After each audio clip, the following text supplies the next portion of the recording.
I hate guns, personally. I can't stand them. Yeah, but I have several. I don't want them, but I feel like I need them. Don't forget where I live. I live in Ohio. And anyone that knows anything about Ohio knows that even the word Ohio is an old Native American word. It means, literally, land of poor white people.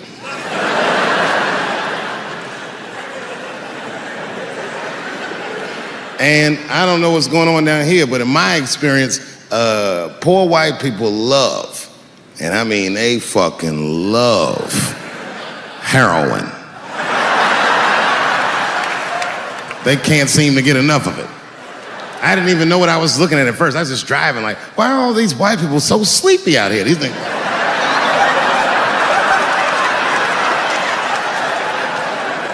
It's really bad.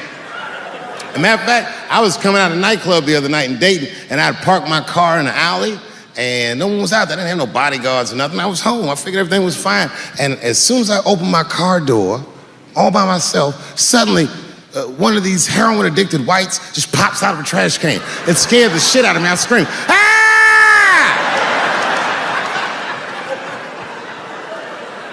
And then I realized it was a woman. She was fucked up. She's like, Hey man, relax, okay? I'm sick, all right? I need some drugs, man. Please, I'll suck your dick for $5, man. I was like, ugh. 2.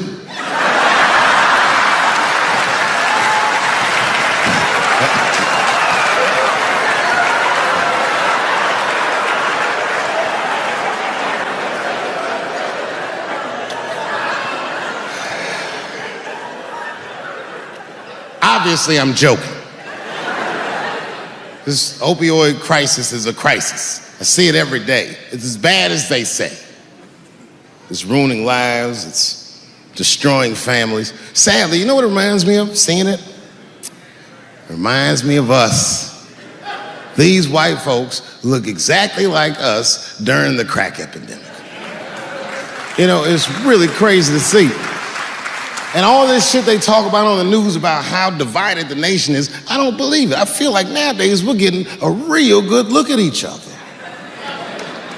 It's wild because I even have insight into how the white community must have felt watching the black community go through the scourge of crack. Because I don't care either. Hang in there, whites. Just say no. What's so hard about that?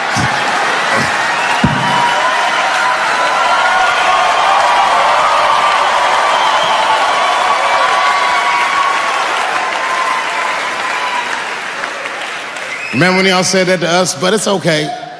There's no grudges. Now you finally got it right. Once it started happening to your kids, you realize it's a health crisis. These people are sick. They are not criminals. They are sick.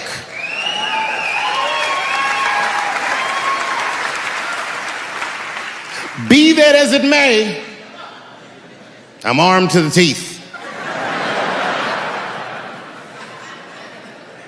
First gun I bought was a 12-gauge shotgun. I didn't want the gun. Remember, though, I'd moved to a farm, and I was sitting there on the porch, and I see a white dude walking across my property, entitled, like he's supposed to be there. He had a rifle over his shoulder, too. Ain't that a bitch? I said, what the fuck is this guy doing on my property? I was mad as shit, but I was unarmed. So I ended up just waving to this motherfucker like a bitch. I was just like...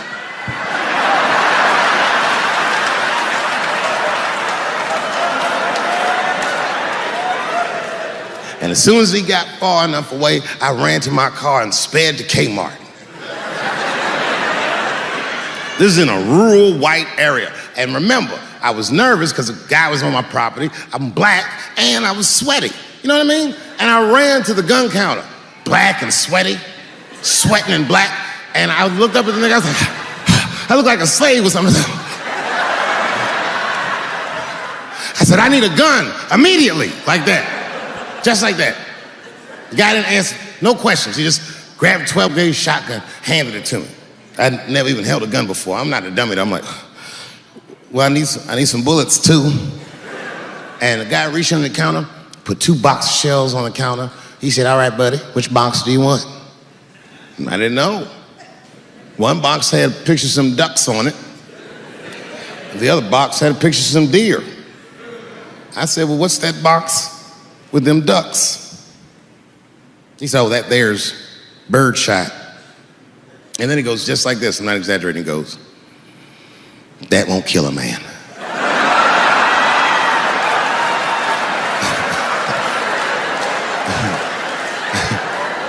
He said, it'll just pepper him up nicely. I said, what the fuck? Pepper? You know what it means to pepper a motherfucker up? It means that when the shell explodes, hot BBs will shoot out of the barrel of the gun, not killing a motherfucker, but penetrating their skin and shallow flesh. Boy, that's gotta hurt. Hot BBs? Ha ha! Remember when Dick Cheney shot a motherfucker in the face and he lived? That was birdshot. I said, well, what's that box with the deer on it? He goes, oh, that there's buckshot. That'll put a hole in the goddamn truck if you wanted to. But I didn't know that if you're defending your home with a shotgun, the formula dictates that you're supposed to buy both boxes. This was not a formula that I was familiar with. It goes like this. The 6 shots in a 12-gauge shotgun, so when you load the gun, you load it like this. First shot, bird shot. Next shot, buckshot. Bird shot, and then after that, gun's Jamaican. Buckshot, buckshot, buckshot.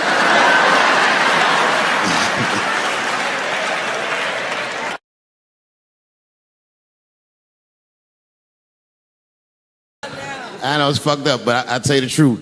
You know, everything's funny. Everything's funny till it happens to you. 3 months, a mere 3 months after that terrible attack that Chris Rock endured, I was on stage at the Hollywood Bowl, and a lunatic jumped out of the crowd and attacked me. Now, I gotta tell you, if it happens to you, you don't even know what the fuck is happening. It was like slow motion. I just looked over. I don't know this nigga. And I just looked and said, oh my God, I'm being attacked. And this motherfucker was ragged. He jumped at me. He was like, ah! I'm old, but I'm fast. I caught this motherfucker's head with my hand and pulled his hoodie over his eyes. I can still feel his head in my hand. It was spongy. He had been growing dreadlocks. Not the beautiful dreads that breastfarians grow. These were accidental LA homeless dreads. This shit had leaves and sticks and bottle caps and shit in it. Some kind of grease. I was like, ugh, like this. And then I fell down. And he knocked me all the way on the ground. And I was like, man, this is a bad situation. I'm like, I don't know if I'm gonna die or what's gonna happen. But in that moment of vulnerability, you know what occurred to me that had never occurred to me before in my life? In that moment, it occurred to me that bodyguards should not wear dress shoes to work. Travis! This nigga Travis came out slipping and sliding on some kind of beautiful loafer and fell flat on his back. I said, oh my God. Now both of us are down. I gotta handle this shit myself. So I popped right back, boom. And then the kid that knocked me down, he popped up, boom, and we looked at each other and realized at the same time, I was bigger than him. And that motherfucker took off running. And I started to chase him and I said, fuck him. I picked the microphone up. So I'm gonna finish this show now. That's right.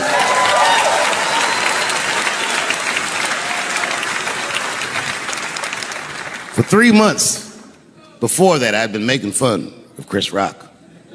And people would ask me all the time. They'd say, Dave, what would you do if you were Chris Rock and Will Smith slapped you in the face? And to this day, the answer is the same. Well, I don't know what I would have done. I've never been in a situation that extreme. But I do know now what Will Smith would not have done. And that is enjoy the rest of his evening.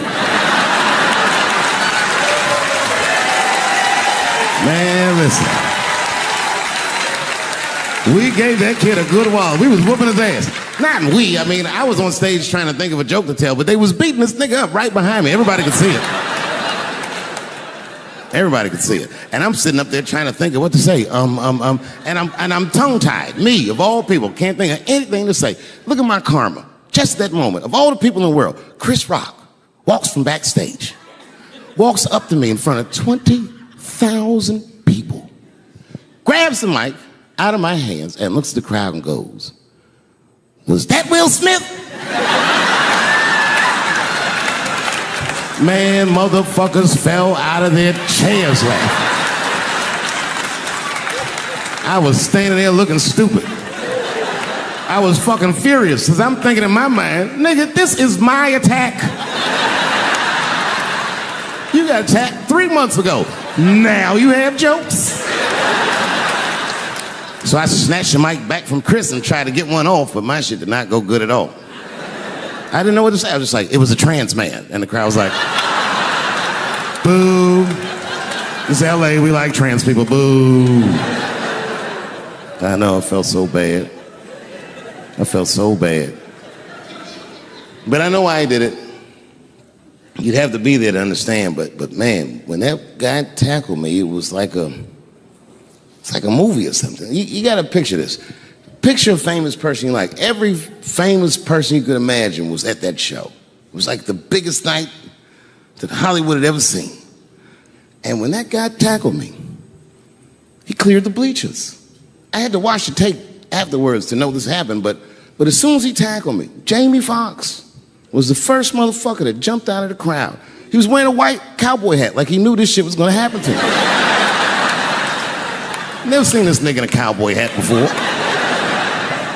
And Jamie started chasing that motherfucker around like any given Sunday. And that kid was fast as shit, was juking and shaking, and he broke Jamie's ankles, and he just kept running. And then Jon Stewart from The Daily Show ran from backstage and jumped at this motherfucker like Super Jew. He was like, ah! And the kid seen John coming, so he jumped back, and John went flying that way. And this kid was fast. And then he turned around. He sees the emergency exit. He starts running for the emergency exit. Just before he got to the door, motherfucking Puff Daddy from Bad Boy Records jumped in front of the door. That nigga was like,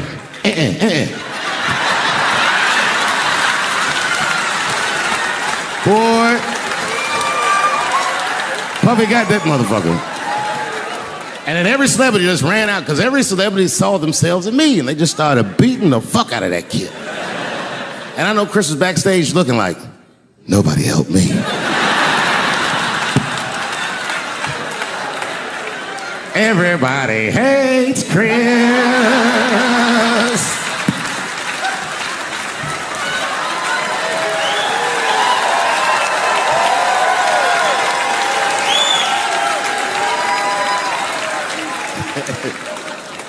Look, it was way more intense than what you guys might have read. I don't know what you read, but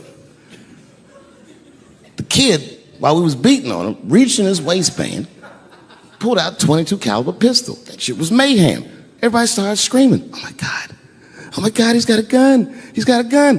And then I got scared. I was in the back, but I was scared because I knew that everybody that was with me was armed. Yes, if they had shot and killed this kid on stage at the Hollywood Bowl, like I pay you to do, Travis.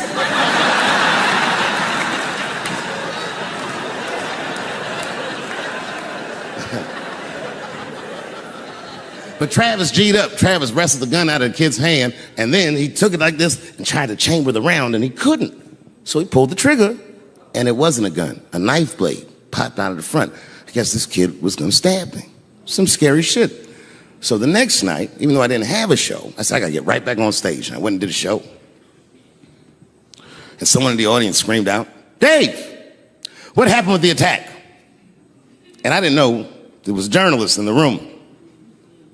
All I said was that this nigga had a knife that identified as a gun. I got 6 more weeks of bad press for that joke. I didn't even do nothing to this nigga. That's not right. That was not right. And then the New York Post went to the jail and interviewed my attacker like he was some kind of hero. And I read that interview. It turns out the entire attack was my fault. Yes, I triggered him. I didn't mean to. I had done jokes about the homeless. It turns out this young man was homeless. And I mean, there's no way I could have known this. But I will say, for a homeless guy, this nigga had incredible seats.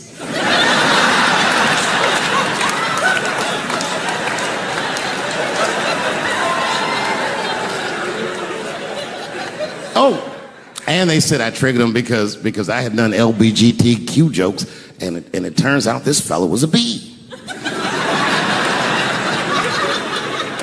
That was the headline in the article. It said, Dave Chappelle's alleged attacker is bisexual. I said, alleged attacker? This motherfucker definitely attacked me. I'll show you the tape. He's allegedly bisexual. I'm gonna need to see him suck somebody's dick before I believe the rest of this article.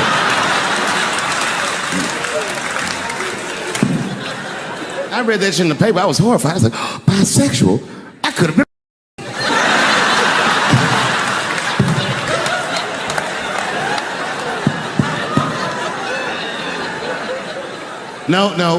No, you know what though? It's not funny because after all that madness ensued, I went to the hotel room. I was by myself and I opened the door and my wife was in there alone. She was sobbing, like sobbing. I said, oh my God, what's wrong with you, bitch? Did you get attacked too?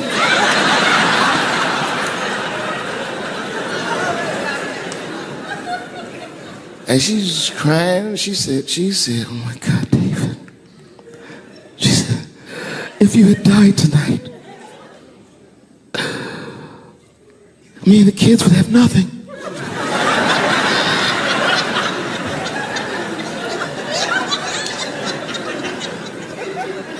Then I knew it was serious. So I sat down on the bed next to her. And I reached in my pocket, I pulled some keys out that she had never seen before. She said, what are those keys? And I gently placed them in her hands. I said, sweetheart, those are the keys to my safe deposit box. God forbid anything ever happen to me. But if it does, don't even worry about it. You and the kids have everything you need in that box.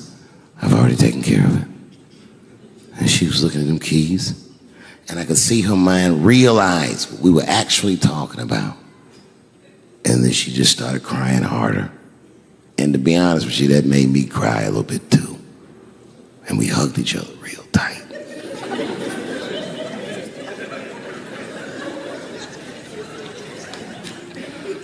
Do you know this bitch looked in the box while I'm alive and well? Who does that? Oh my God. And then she was mad at me. She said, God damn it, David, I opened that box. I said, you did? She said, yes, I did. And there was nothing in there.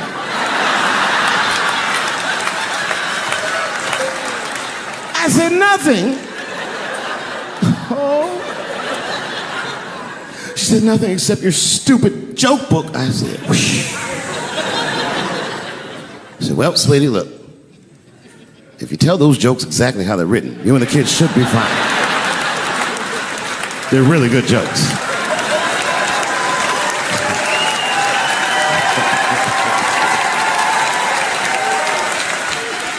She's like, good jokes? What is this shit? Come join me in my watery grave. No, you gotta roll your throat. Join me in my watery grave.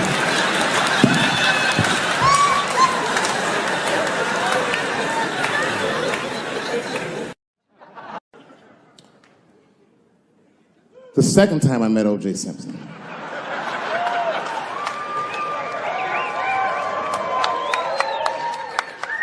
Was right after the trial of the century. There I was, now a young man of probably 23. O.J. Simpson was the most famous or infamous face on planet Earth. I was in a restaurant in Beverly Hills with my agents. I wasn't alone in the restaurant, but I was alone. I was the only black person in the restaurant. And in the 90s, that felt very uncomfortable. Now I tend to enjoy it at this age.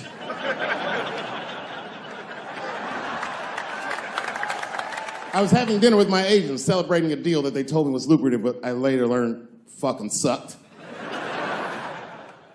And suddenly, a group of women walked by. Every race was in that group. Black, white, Asian, Latina, white, and white again. They were all gorgeous. I watched them walk by. Then, I saw a familiar face. Al Collins, the man from the infamous Bronco check, towards the door. Couldn't believe what I saw. And then, close behind him, was O.J. Simpson, newly released from jail. The restaurant fell still. I was shocked. I didn't mean to say it out loud, but it just came out. O.J. He stopped, turned around to see who said it, saw my black face, and correctly assumed it was me.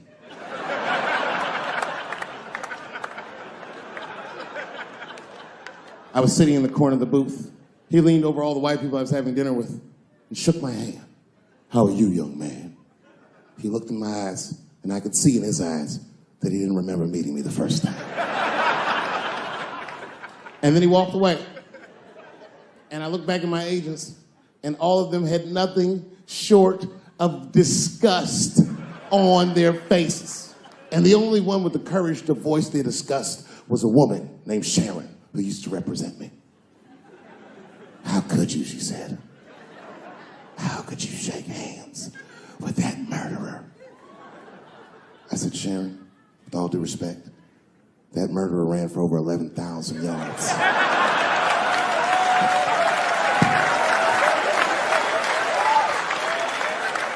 And he didn't fit. Glove didn't fit. Get over yourself.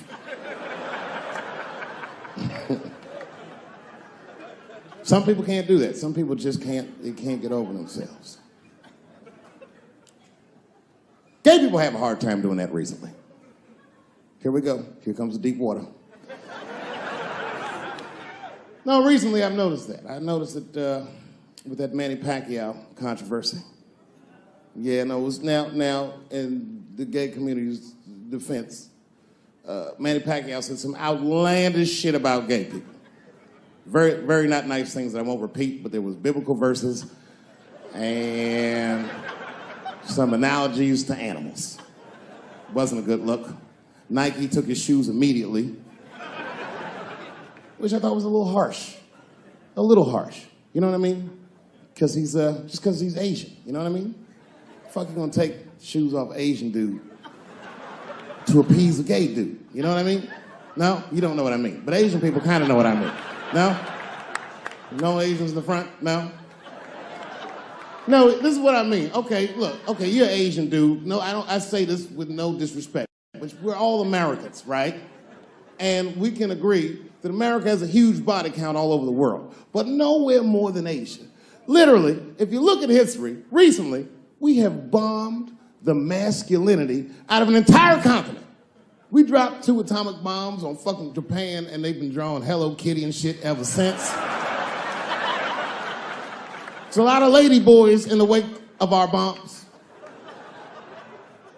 And I know these things because my wife is Asian. She's Filipino. All right, well, okay, so that explains it. Now you know why you see me at all those Filipino events. I'm not there picking up pussy, I'm dropping some off.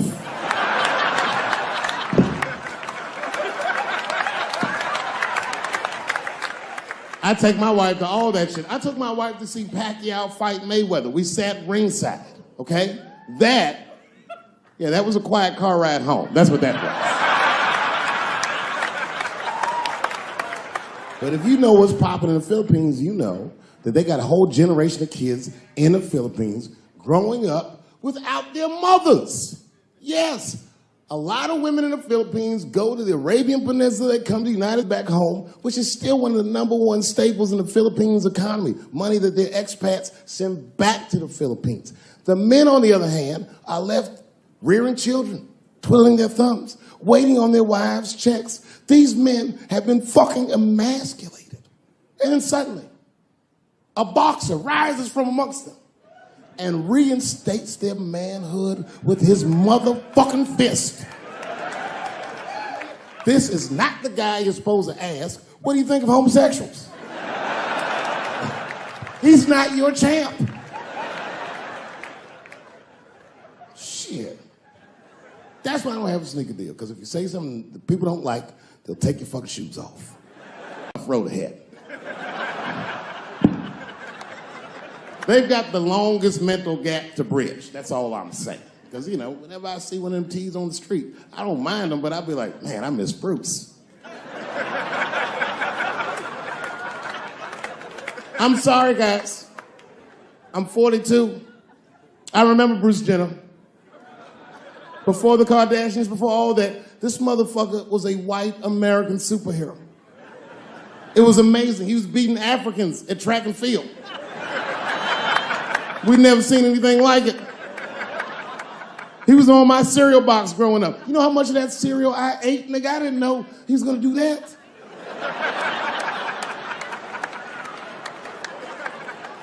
I knew before you guys knew. I heard things on the street in Hollywood. You know, you just be out, see people. Hey, what's up, Kanye? Why the long face?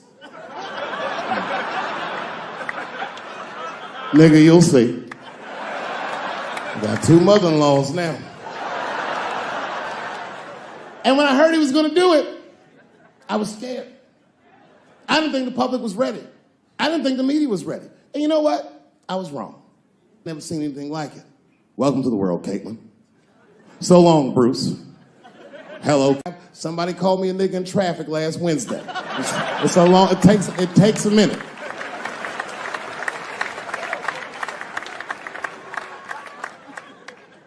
My wife's friend, Stuart, told me that. My wife has a lot of gay friends. Stuart's their leader. She has a lot of gay friends. And I don't like them.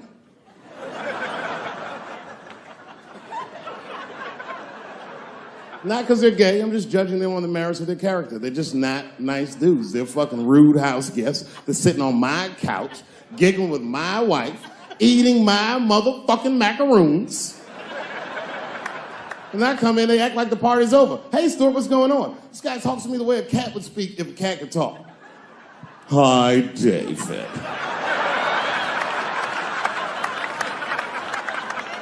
Stuart, what's all the beef, man? What's going on?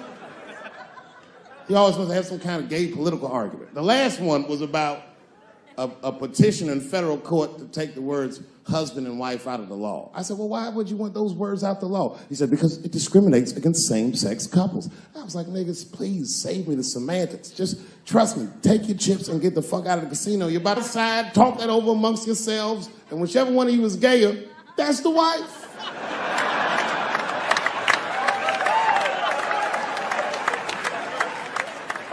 No, Stuart didn't like that. Stuart educates me about this movement, you know what I mean? I didn't even know shit about it. He told me it's called LBGTQ.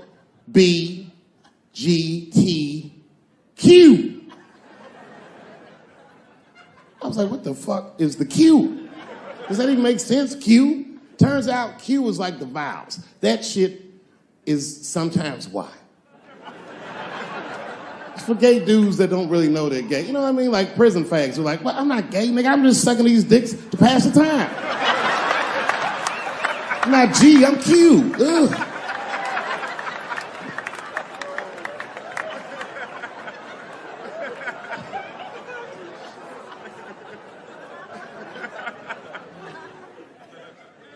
I think, okay, again, of all those letters, the T has the toughest road ahead. In fact, I think the T should stand for tough. If Martin Luther King had a sneaker deal, we'd still be on the back of the bus. They always true, the Nike exec come up, hi, Martin, we need you to tone down the talk of civil rights and blacks being humans. It's upsetting our southern distributors. But I don't understand. I thought that's why I had a sneaker deal in the first place. Not quite. Really, it's a walking shoe, and we like the marching, but try to understand. Fuck that shit. You know, I get it, though. I understand why gay people are mad, and I empathize. You know what? I'm just telling you this is a black dude. I support your movement, but if you want to take some advice from a Negro, pace yourself. These things take a while. Just because they passed the law doesn't mean they're gonna like you. Brown versus Board of Education was in 1955. I was shocked. Is this happening? Wait a minute, is this a time in American history when an American can make a decision for themselves? And even though other Americans don't understand it, they'll support it and let this person live a happy life? Is this what's happening? If it is, then good for America. That's Dave Chappelle, the American. Although Dave Chappelle, the black American, he was a little jealous. I was like, how the fuck are transgender people beating black people in the discrimination Olympics? If the police shot half as many transgenders as they did niggas last year, it'd be a fucking war in LA. I know black dudes in Brooklyn, hard street motherfuckers that wear high heels just to feel safe.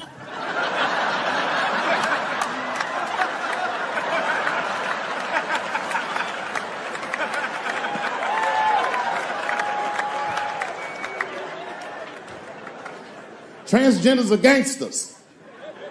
I used to do business with a transgender in Hollywood.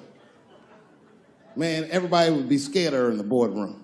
She'd walk in there, newly minted woman, high heels, purse. Shit.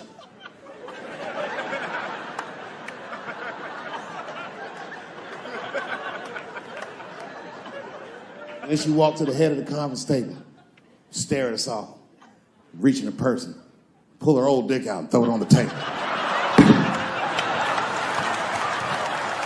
Let's talk business, gentlemen. Ah!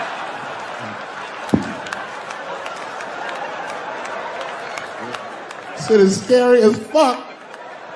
If your best friend pitched that to you, you'd be horrified. Yo, nigga, let's go to the hospital and cut our dicks off and make pussies out of them shits. What? Can't we just get matching jackets or tattoos or something? Sure, that's what you want to do? There's only one way to find out, nigga. Wu-Tang, bow, bow. Let's go to the club and trick niggas into fucking us, yeah. Well, I have some very bad news for the people in the front rows. I heard that some of you paid as much as $800 for your tickets. Sadly, I did this same show a couple weeks ago in Atlanta for $60 a head. Can you imagine?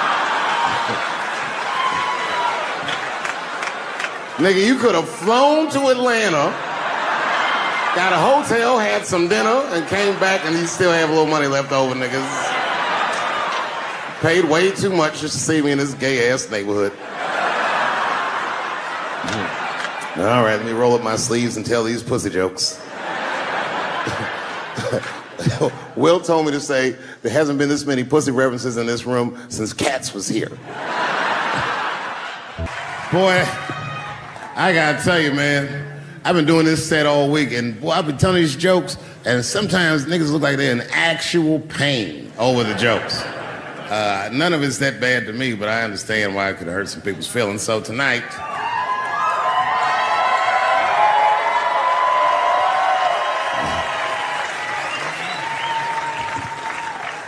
I'm going to give you an opportunity that I rarely give anybody.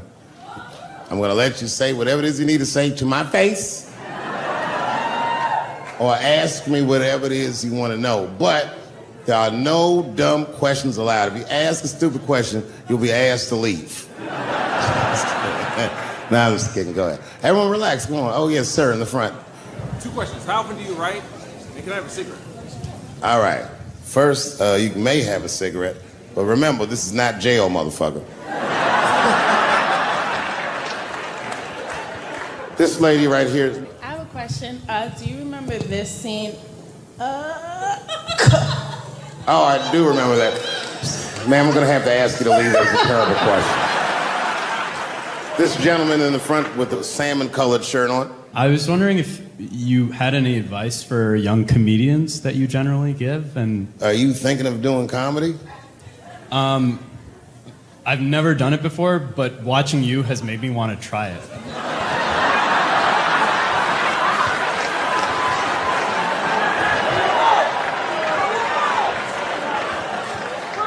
don't know if that's an insult or not. It's a compliment. It's. I mean, niggas don't say I've never done brain surgery, but it looked a lot easier than I thought. I'm teasing. All right, here'd be my advice. Okay, I don't know how comedians start nowadays, right? But what I would suggest is just start. And once you start, you can't really stop, no matter what happens, no matter how bad it gets, no matter what people say. You know what I mean? Because comedy is weird like that. You know why I hate watching other comedians do comedy? Not because I hate other comedians, but because I love comedy so much. It's like watching somebody else fuck your girl. And I say, fuck her better than that. Yes, you on the aisle up there, the lady with the long... Yes, you, standing up. I see you. My favorite book of all time, The Narrative of the Life of Frederick Douglass.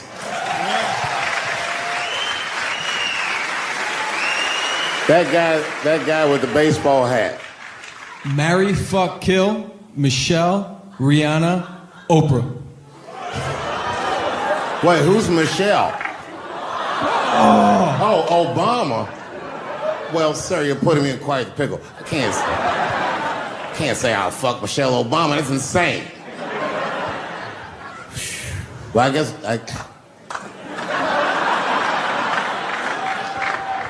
I mean, because I wouldn't kill any of those women. But I'd fuck all three of them.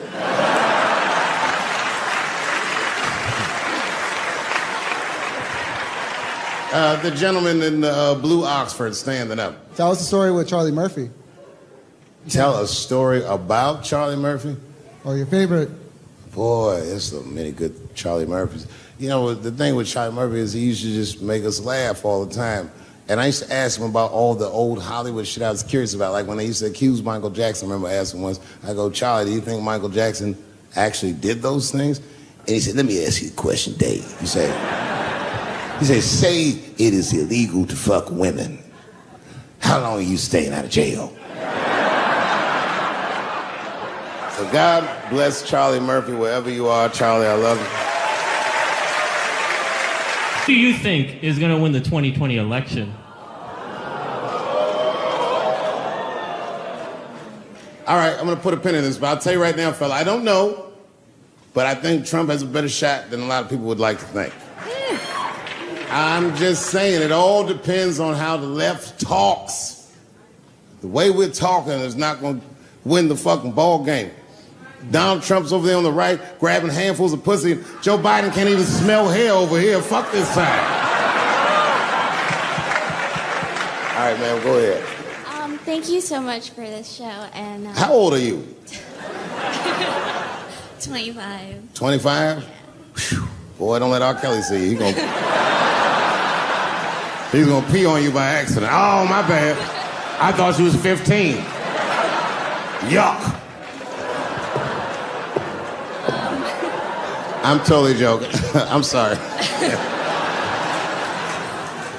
My question is there anything you've learned from another comedian that you feel like will stay with you for life? I tell you what, miss, that's a good question. Yes, is the short answer. A longer version of it is this. I was raised by comedians. I started doing stand-up when I was 14. The other day, I went to a comedian's funeral, and I realized as we was putting this motherfucker in the ground that these people are at least as influential to me as my family. I rock with these niggas till the wheel falls off. We fight and we fuss and we are jealous of each other and we get mad at each other, but my life wouldn't have been what it was without each and every one of them, and I consider them my family. That's what it is. Still hadn't figured out exactly how to say what I wanted to say, but I was doing pretty good. And I was doing some Me Too jokes, and a woman stood up from the audience and she was crying. Clearly, it was a white woman. She says to me, you can't say that. It's 200 seat room, it's a very small room. I'm like, what the fuck are you, like, miss, are you okay? What are you doing? She said, you can't say that. I said, yes, I can. It's my show. I'll say whatever the fuck I want. The crowd was like, ooh, like this. And then she gets up from the table and she starts making a big like show of just pushing through the aisles and all this stuff. And there's like a curtain right before the front door. And she gets to the curtain and she's crying. It's fucking crazy. She says, "I'm sorry I was raped." It's a fucking comedy club. It's like loud farting getting out of an elevator. Nothing funny can happen in here. Now I'm trapped in a room with this woman's fucking stink.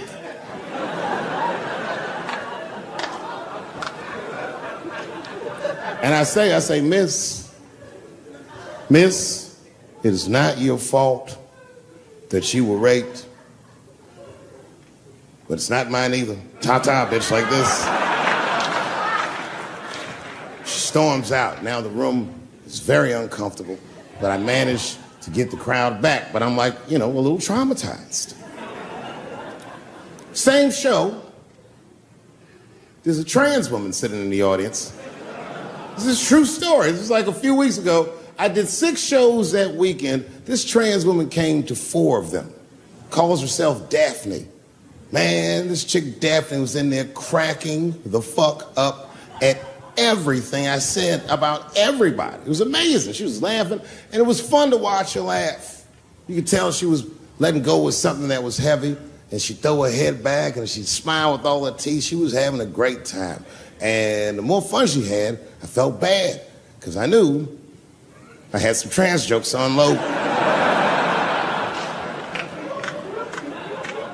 And I thought to myself, maybe I shouldn't say these jokes, because I don't want to, like, fuck her evening up. She's having so much fun. But then I thought to myself, well, if I can't say it in front of her, should I say this shit at all? So I let her rip. And to my surprise, Daphne laughed harder at the trans jokes than anybody in the room. In fact, everybody in the room would look at her to make sure it was okay.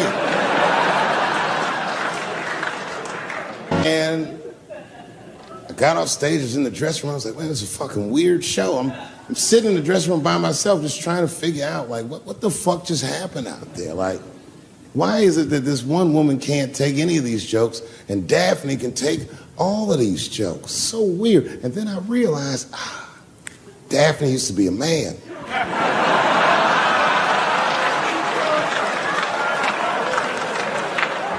So now I go out of the dressing room and like you can see like all the staff was there like cleaning the club up, the audience had gone, and sitting at the bar by herself was Daphne.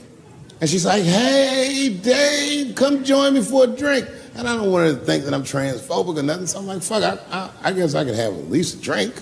And we get some tequila and we're sitting there. And she was fucking cool. Turns out that Daphne, she wants to be a comedian. She was asking me for advice, and I told her advice and all that shit. And then she says to me, she says, "Boy, you sure do get a bad rap for your trans jokes." I said, "Daphne, thank you, but you don't have to say that. I hope I didn't offend you." She goes, No. She said, "In fact, I read about you in the New York Times." I said, "You did?" She said, "Yeah." She said, "I thought it was interesting that they blamed you for R. Kelly. They said you normalized him for telling jokes about him." I go, yeah, they said that." She goes, "I wonder why they never said that you normalized transgenders by telling jokes about us." And I'd never thought about that. It never occurred to me. And we started making out. And then, like, I reached up just to see what it felt like. I was like, what? And it felt like pussy, did it? I was just like, go ahead, ask me a question. What the fuck you gonna do if Trump get reelected? What am I gonna do if Trump gets reelected? Probably get a significant tax break.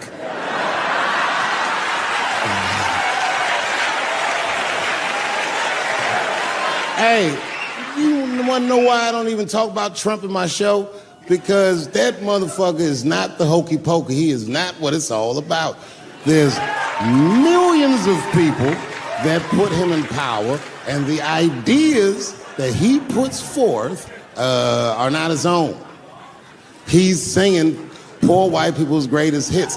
So why the fuck would I worry about him and not the other millions? I really know who I'm gonna vote for next time if things keep going the way it's going is that gay dude. No, Mike Pence. It's a safe place where I could tell some jokes. And I find out that this comedian I know, Chris Tucker, who's in all those Rush Hour movies, I find out that Chris is in San Francisco too at some charity event. So I call him, I'm like, yo, I just saw you at some charity event. I said, I'm doing a show at the Punchline. Why don't you come by the club after your event? And he's like, cool, Dave. I thought you was dead, nigga. I'll come by.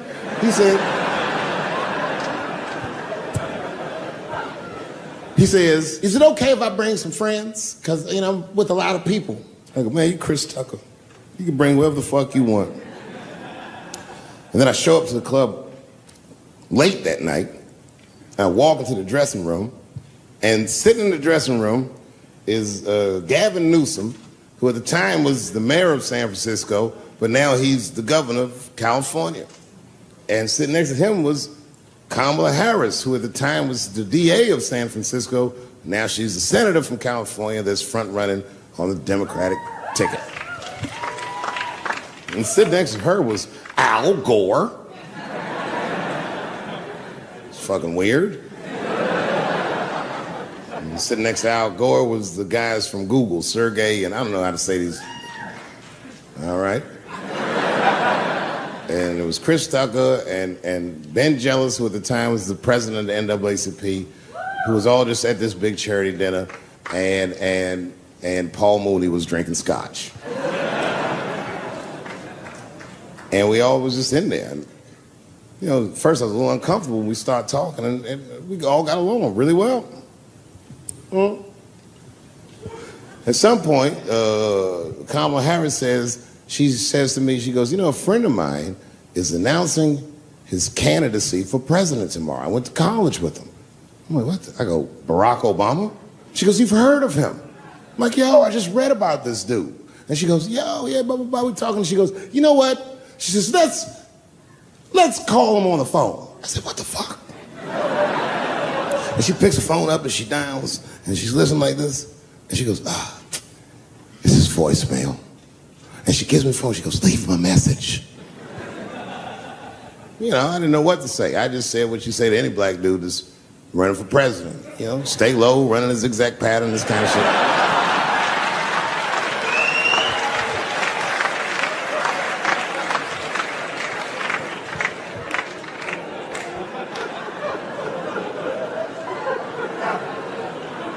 And then the last thing I say is, you know what? I said, sir, I really do believe you can do this. Like, man, I'm wishing you luck. Now, next day I wake up and go for coffee at a place called the Embarcadero. It's like an eatery by the sea in San Francisco. And I'm walking to the coffee shop and there's a police line and I can't cross the tape. But then I figure, fuck it, I'm Dave Chappelle, so I go into the thing like this. And the police yoke me. These motherfuckers like tackle me immediately. And I see over the police's shoulder Gavin Newsom. I couldn't remember his name, but I remember the night before I had kept teasing him and saying he looked like Christian Bale, the guy from the Batman movies. So I see him and I can't remember the name, so I'm just like, Batman, help!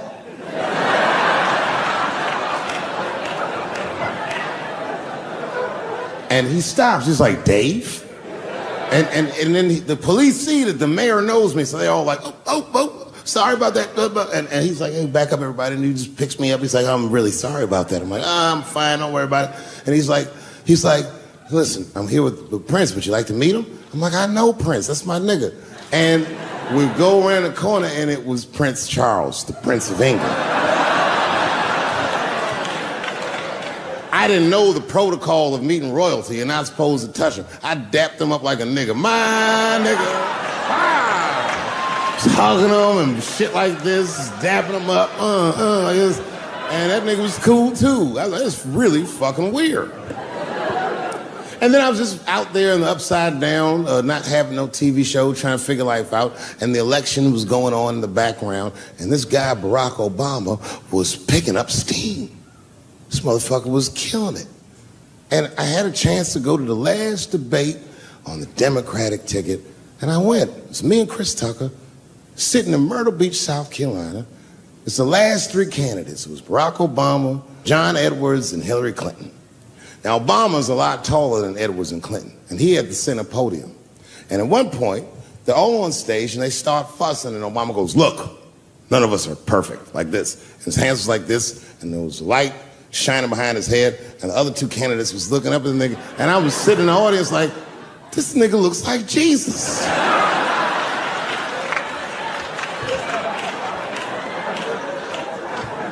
And I realized in that moment that I was looking at the next president of the United States. I was certain of it. I couldn't explain it, but I knew what I was seeing.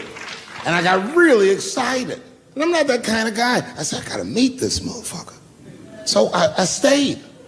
They were all on stage doing interviews, and I just waited. I was waiting and waiting, and then John Edwards was done with his interviews first, because everybody knew he wasn't gonna win. And I see John Edwards, and I said, hey, Senator Edwards, I just want to say hi. And that motherfucker looked at me like, I'm like, fuck you, nigga, you gonna lose anyway. And then he left, and then Hillary Clinton just walked by me in one of them Steve Harvey suits.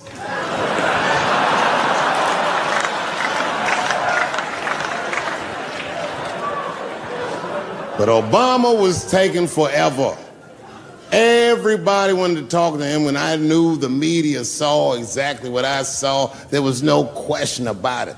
That was the guy. I waited and I waited, and finally, must have been over an hour and a half, he finishes his last interview. He's like, well, thank you very much. Good talking to you. And he turns around, and we make eye contact. He sees me, and when he sees me, he looks over, he goes, Dave Chappelle. And Obama did me the same way I did Prince Charles. He dapped me up, and he like bro hugged me, and he pulled me in, and I'll never forget this. He said in my ear, I got your message. Thank you very much, New York. Smoking ritual. We need to celebrate, nigga. I thought you were dead. And he set it up. It was beautiful. It was just like I dreamed. We was all sitting around. Them Indians was beating the drum.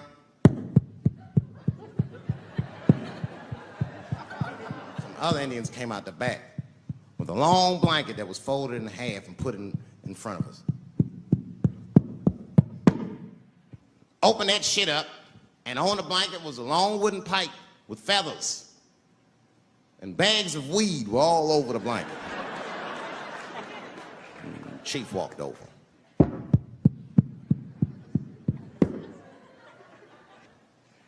The big ones are 50. The little ones are 25. And these are 10.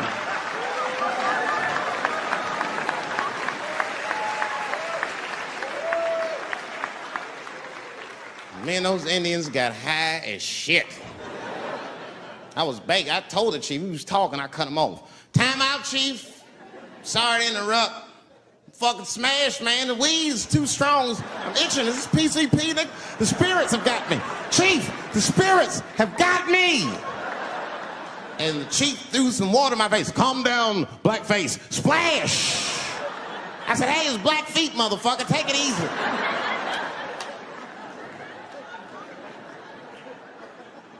Blackfeet, you're welcome to stay amongst me and my tribe for the night until the spirits leave you. And they gave me my own teepee to sleep in, which sounds nice. I personally felt like it was a little fucked up. You know, because they all had houses, man. It's like, why can't I sleep with y'all in the house and watch TV? Nigga, I can't be on this grass all night.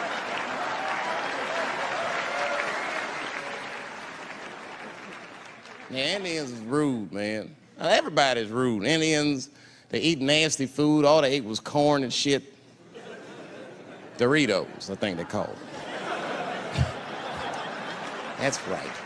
People only see the surface. They see the division in our foods. Just because I eat chicken and watermelon. They think that that's something wrong with me. Let me tell you something. If you don't like chicken or watermelon, something is wrong with you, motherfucker. There's something wrong with you. Where are all these people that don't like chicken and watermelon? I'm sick of hearing about how bad it is. It's great.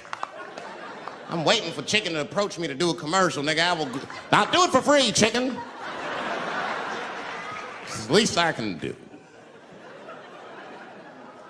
They make fun of Latin people for eating, what y'all eat? Beans, rice, corn. Listen, that's not a reason to hate a motherfucker, all right? It's funny, but it's not a reason to hate. The only reason these things are even an issue is because nobody knows what white people eat. You've been very good at keeping that shit a secret amongst yourselves. I study white people. You don't know that. I'm writing a paper on you. Not even for school, nigga, just to do it, just to get, I'm just doing independent research. I'm spending my money, that's why I'm working so hard. I follow you around grocery stores. They freak out. I just try to peek in the cart. They always say, get away from my cart, nigga. What are you looking at? Chicken and giblets are over there. You must be lost. These are vegetables.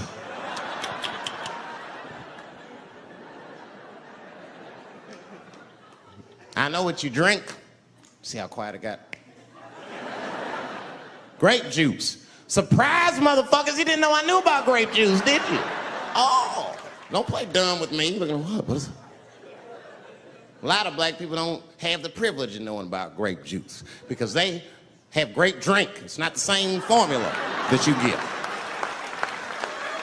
Ain't no vitamins in that shit. You might have one of your black friends over, Todd. Todd, would you care for a glass of grape juice? What? Nigga, what the fuck is juice? I want some grape drink, baby. It's purple. I don't think I know what a grape drink is. What? I have some apple juice if you want. What the fuck is juice? I want some apple drink. Scream.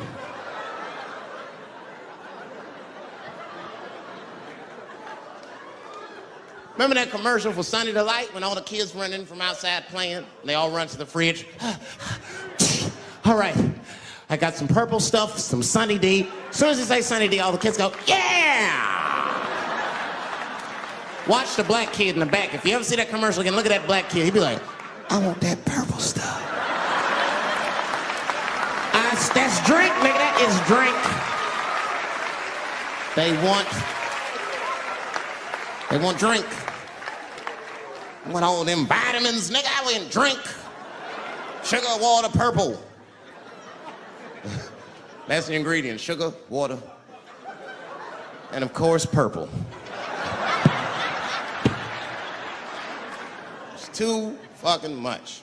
I got a lot of things to talk about tonight. First of all, I've stopped smoking weed. With black people, you didn't let me finish, motherfuckers. God damn. I'm sorry, black people, to break the news so publicly, but I can't smoke with you anymore. Every time I smoke weed with my black friends, all you talk about is your trials and tribulations. I'm sick of that shit. I got my own problems, nigga. That's a waste of weed. I'm smoking weed to run away from my problems, not take on yours. From now on, I smoke weed exclusively with white people. Calm down, motherfuckers. You win by default. You got good weed conversation. All white people talk about when they get high is other times that they got high. I can listen to that shit all night. Dude, remember at Frank's last week? It's fucking smashed, man. And catalogs everything they drink. 2 shots of Jaeger, tequila, 4 bong hits, man, beer, cheeseburger. That shit is great. Only bad part is you cannot pass out around white people. Every time white dudes pass out around each other, they always do some borderline gay shit when the guy's asleep. Frank fell asleep, so he like stuck a carrot in his ass and put shaving cream on his balls. Like, why, motherfucker? Why would you do that to a friend of yours? He trusted you enough to sleep around you. You gonna put a carrot in his ass? Is that nice? I tell you right now, if I put a carrot in a black dude's ass, a nigga will kill you when he wakes up for some shit like that. That is an automatic death sentence on the street. It's a rap for you. I'm gonna kill that motherfucker. I thought y'all was friends, baby. What happened? I fell asleep at his house, right? We was drinking, and I fell asleep at his house, and while I was sleeping, right? I'm I'm just gonna kill that motherfucker, all right? That's all you need to know. And fuck carrots. But everybody's getting along. I see that shit. I see it all around. Blacks and whites don't fight so much. You know who don't have no beef with anybody is Asian people. I see how y'all be doing. Y'all just lay in the cut. Only people Asian people beef with is other Asian people. Like if you call a Korean guy Chinese, I've done this. They will flip out. Hey! What make you think I'm Chinese? I am Korean. I look Chinese. Yes, motherfucker, you do look Chinese. That's why I said it. It's an accident. Nigga, to the untrained eye, you all look Chinese to me. It's a mistake. I'm not trying to offend you. Some people say all black people look alike. We don't get bent out of shape. We normally just call those people police, okay? Just learn to live with it. That's all I can tell you. Everybody's afraid of police now. I'm scared to death of these police. I am, nigga. I got a police scanner. First money I got, this is the first shit I went out, bought me a police scanner. I just listen to these motherfuckers before I go out, just to make sure everything's cool. You hear shit on it. Calling all cars, be on the lookout for a black male between 4'7" and 6'8". Staying in the crib tonight, fuck that. Gotta work on that alibi for a minute. Every black person needs an alibi.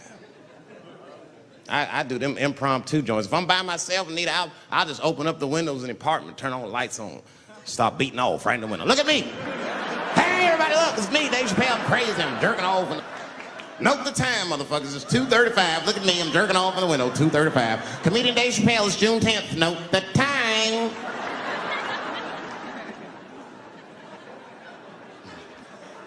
That shit could save my life. Officer David Chappelle couldn't have done that. I saw him in his window masturbating from 2:35 to 2:37. I'm certain of it. He was standing on a clock and holding a calendar and today's paper. Fuck, I need an alibi. I can't be no celebrity. This shit is just the worst.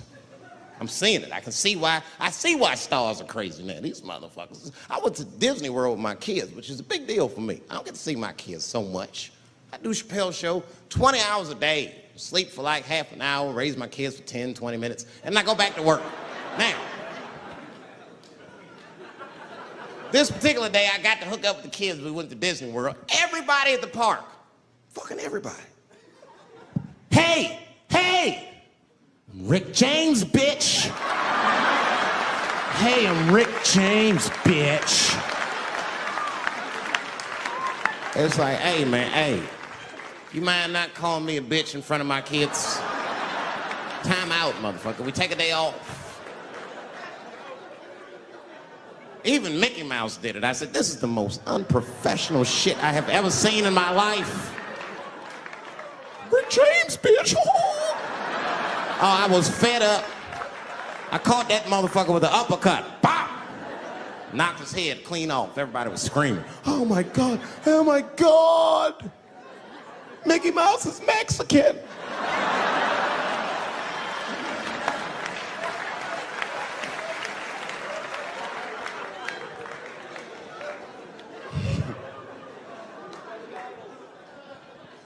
I had a terrible time in Disney World. Disney World is like a whole nother country anyway. They got their own currency. That shit is ridiculous. As soon as I check in the hotels, welcome to Disney World, Mr. Chappelle. Can we interest you in some Disney dollars? Nah, man, I'm cool. You can't buy weed and pussy with Disney dollars. Like, I'm on vacation. I like them greenbacks. You know what I'm saying? It's the kind of money people spend. People is very particular about that. I saw that. That was one of the main stories from the war. Was the first big thing we did was they said, now that Iraq has been liberated, we have managed to take Saddam Hussein's face off of the money. And I'm not gonna lie, when that press conference came off, I was like choked up. I was actually proud to be an American because that is a very subtle psychological nuance of oppression to have a dictator on your money. And it's thoughtful to be able to take that motherfucker off for the goodwill of another person, right? But then I thought, well, if you could do that for Iraq, what What about our money, man? Our money look like baseball cards with slave owners on. George Washington is the worst of the worst. Yes, I said it. You mythologize this motherfucker like he was the greatest dude, man. If I went back in time with a white person and we saw George Washington walking in front of our time machine, my white friend would probably be like, oh my God, Dave, look, there's George Washington. It's the father of this great nation. I'm gonna go shake his hand. I'd be on the other side like, run, nigga, George Washington. And we'd both be right. You like him because he wrote the Declaration of Independence and all that shit. We hold these truths to be self-evident. All men are created equal. Go get me a sandwich, nigger, or I'll kill you. Liberty, justice for all. Am I wrong? Am I wrong? Wait a minute, did he not own slaves? Didn't he own slaves? That's all I'm saying. I almost protested the war in the beginning. Almost. Until I saw what happened to them Dixie chicks. I said, fuck that. If they'll do that to 3 white women, they will tear my black ass to pieces. I don't want to hear that shit. Yeah, man, they would. But I'm like, for real, why you care so much what the Dixie chicks say? It's not like they political scientists or nothing. They just bitches that can sing good. You know what I mean? Stop worshiping celebrities so much. Just don't listen, don't pay attention. People listen to me. I'll say anything, nigga. I've done commercials for Coke and Pepsi. I don't give a fuck what comes out of my mouth. I just say what it takes. Whatever it takes, that's what I'm saying. If you want to know the truth, can't even taste the difference. Surprise! All I know was Pepsi paid me most recently, so tastes better. It's pretty much how the game goes.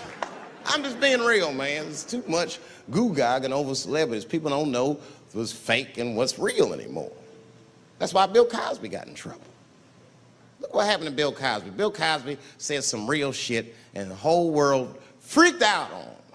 For what? For having an opinion? Just because he was selling pudding pops for the last 40 years, people forget that he's a nigga from Philly in the projects, and he might say some real shit from time to time.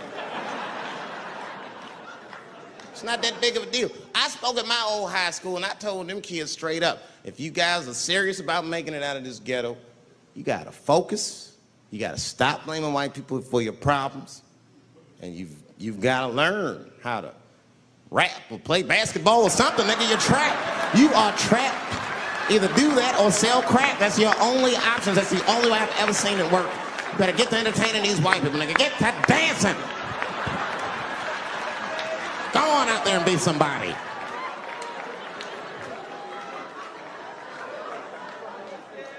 I just hope they listen.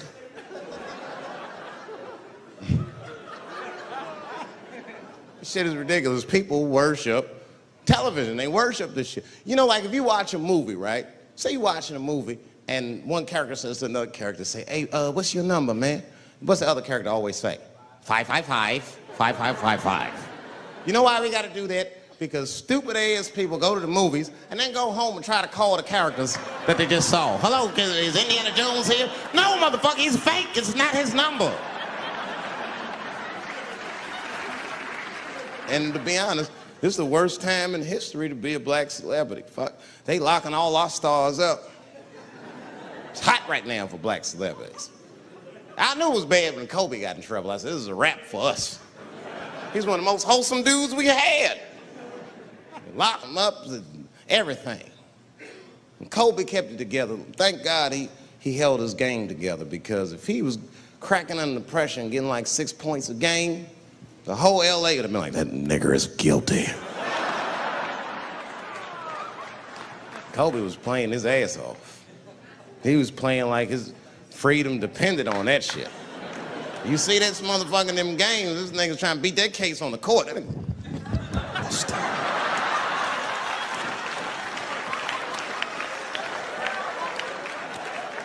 Like the judge threw him the ball, like, play for your freedom.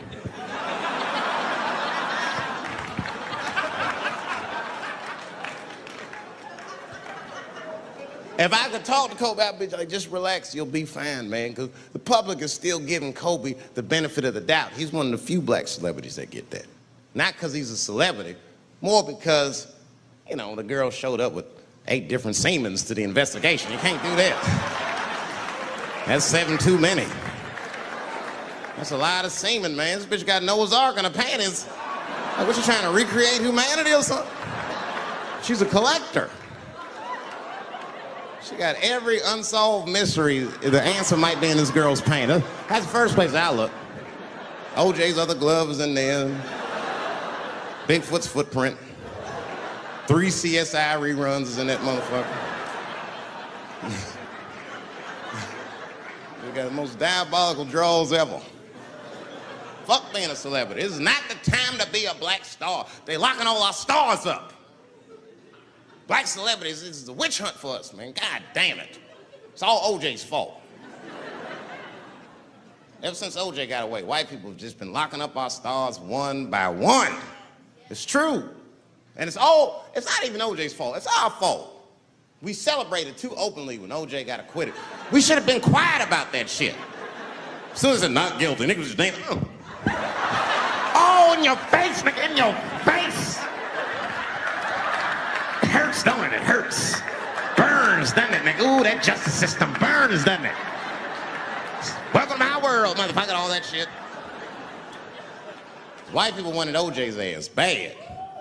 City of LA spent over $12 million just trying that motherfucker. And the look on white people's face when he was acquitted, priceless. Priceless.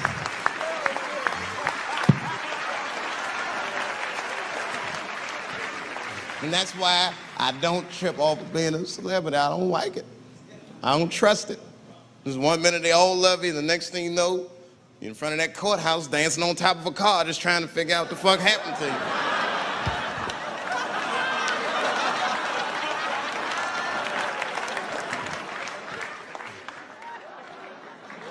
That's what I'm waiting for, because the timing of this Michael Jackson shit is what makes me doubt it. Every time this war is going out of control, or the economy gets bad, or something is wrong with the world at large, it's always these moments in history that Michael Jackson will coincidentally jerk off a kid. This is getting ridiculous. Like, are you planning this shit? Do you have meetings? Michael, thank you for coming. As you know, Michael, the war has not been going as well as we expected. There's been a lot of hiccups, and the public is asking us a lot of questions, of course, and, well, Michael, there's no nice way to say this, and all I know how to do is be direct, so let me just be direct. We're gonna need you to jerk off another child, Mike. I'm sorry. I am sorry. But it would really help out. Or maybe he did it, who knows? Who knows? That's the thing, that's what I wanted to say, who knows? Who the fuck knows? Mike, God, and this little boy know. That's about it. That's about it. The only reason that I can even talk about this shit is because everybody is speculating. They all think he did it. And I don't think he did it. I'm alone in this. I don't think he did it. I'm not gonna say I don't think he did it. That's too strong.